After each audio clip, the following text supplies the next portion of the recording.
হ্যাঁ এই যে আগে যাইছিলাম এটা সব মাটি হয় দেখ হ্যাঁ মাটি আমি দিয়ে দিই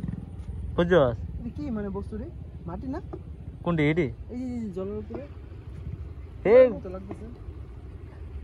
ইডি এটা ফেনা ফেনা যাইতেছে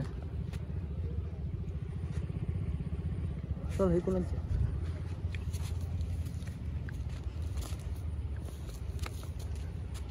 একবার যাকে যাইছিলাম যশন থেকে ওই একজন লোক আইছিলাম এই সাইডে ওই যে ইয়ে দোকানের লোক যে দ্বীপ যে হ্যাঁ লোকে যাইছিলাম এই সাইডে খেলা তীর খেলে ও ওই যে গুটি দিছে গুলু গুলু ক্যারিম গুটি মতো ওই যে ই করে যে ঠেক্কা টেক্কা খেলে যে এটার মতো হ্যাঁ না ভিডিও ওপেন হইতেছ তো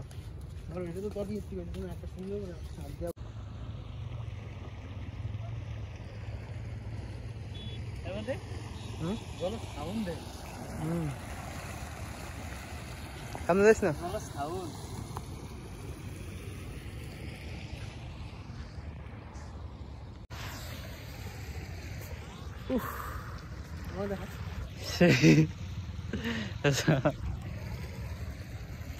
ये पानी साउंड साक বালি মাটি নাকি রে হ্যাঁ বালি মাটি ওখানে বুঝা যেতেছে এগুলা কি এতেছে কি আর গোবর গোবর না বালি মাটি বালি মাটি ফেনা ফেনা উঠতেছে কেন তো